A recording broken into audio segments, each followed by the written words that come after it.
Olá, eu sou Alice e estamos falando de relacionamentos sociais.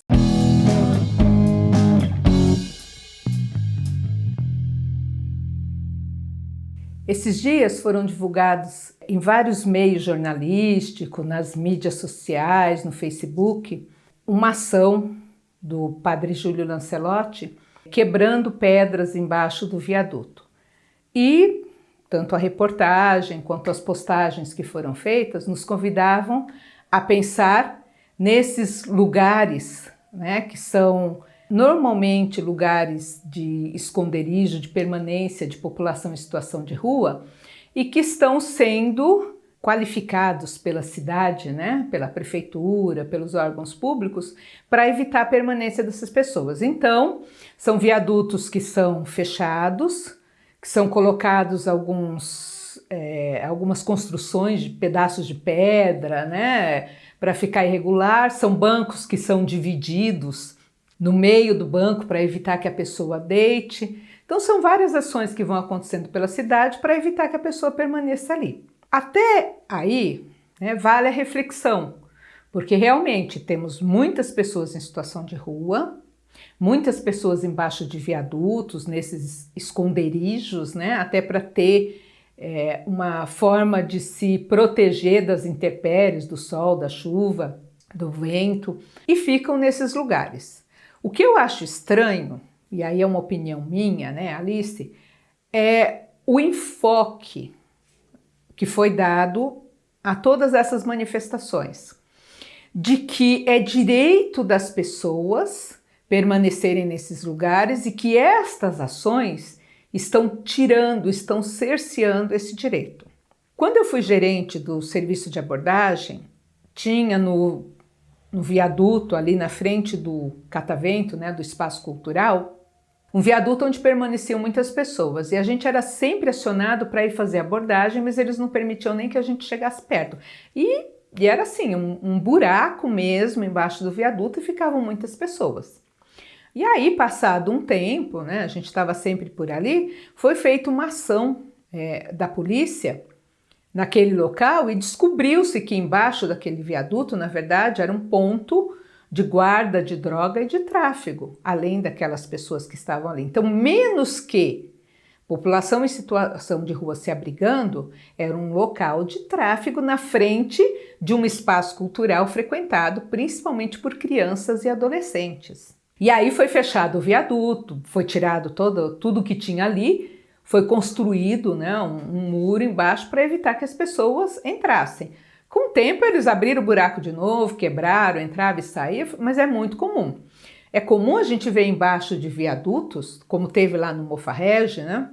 Muitas pessoas embaixo do viaduto acabam fazendo barracos, acabam ficando por ali e pior, né? Se a gente não prestar muita atenção, estão se escondendo, tá? Mas aí eles fazem fogueira embaixo daquele viaduto, até para produzir o alimento, para cozinhar, para se esquentar.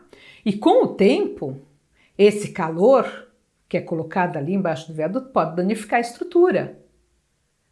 Pode ter problemas estruturais. Então, né, até onde vai o direito dessas pessoas de ficarem embaixo do viaduto e o direito de toda a população de acessar aquele viaduto, de passar os carros, né, e de evitar acidentes no local, porque uma estrutura comprometida, com o tempo ela vai ceder e vai causar outros transtornos, às vezes até morte, né, acidentes, mortes. Então eu fiquei pensando muito nisso, né, que eu acho muito estranho, ao invés da gente lutar por políticas públicas inclusivas, por acolhimento para essas pessoas, por depois do acolhimento dessas pessoas nos serviços de acolhimento, políticas que façam com que essas pessoas saiam da situação de vulnerabilidade e consigam resgatar sua autonomia, cuidar da sua vida, ter a sua moradia. Em vez de a gente brigar por políticas públicas em relação a isso, a gente vai brigar pelo direito de permanecer embaixo do viaduto, pelo direito de permanecer na rua. A rua é pública, a pessoa tem o direito? Tem. A gente tem que entender quando ela recusa o atendimento, quando ela não quer sair daí, mas a gente tem que fazer todo um movimento de convencimento, né, e de qualificar a rede de atendimento para tirar aquela pessoa dali. Não é simplesmente deixar e lutar para que ela possa permanecer na rua. Porque na rua não tem banheiro, ela vai fazer as necessidades dela ali, a céu aberto, e todos nós vamos ter que conviver com aquilo. Ela vai fazer a sujeira dela, né? Não tem o lixo, não tem o local adequado, não tem a coleta de lixo, vai juntando aquele monte de resíduos, de alimentos, de barata, de rato, e isso não é vida para ser humano. Então é uma coisa muito séria para a gente pensar, a gente tem que olhar os dois lados, né? Um banco de praça, ele foi feito para que a pessoa deite e durma ali naquele banco? Foi essa a função? Ou ele é para sentar? E aí quando você faz as divisórias, você está delimitando o espaço para sentar. Em tempos de pandemia, até delimitando o distanciamento social naquele espaço restrito, né? Então tem que pensar e pesar os dois lados. Então é válido a luta para que não sejam feitas ações de violência contra essas pessoas, para que elas tenham minimamente um espaço que, se não tem o acolhimento, se a rede não está comportando todo mundo, ela possa permanecer com o mínimo de dignidade? Sim. Mas a luta política é por política pública inclusiva. A luta é por espaços qualificados de atendimento e por ações que gerem autonomia. Ela não pode ser pelo direito de permanecer na rua. Então é uma coisa para a gente refletir, para a gente pensar e para tomar cuidado quando recebe essas informações. A luta do Padre Júlio é muito intensa e merece o respeito. Ele está há muitos anos lutando pela população em situação de rua e a gente tem que se juntar a ele nessa causa. Mas não para que este espaço seja preservado para a pessoa. Vamos quebrar as pedras para que as pessoas possam ficar embaixo do viaduto. Não.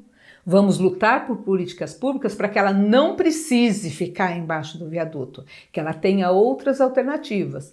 Vamos lutar por políticas públicas para que ela tenha meios de conquista da autonomia, para que a sociedade, a política pública favoreça ela resgatar a sua vida e não permanecer ali, porque ali não é lugar de pessoas, né? Não tem a condição necessária para a pessoa sobreviver.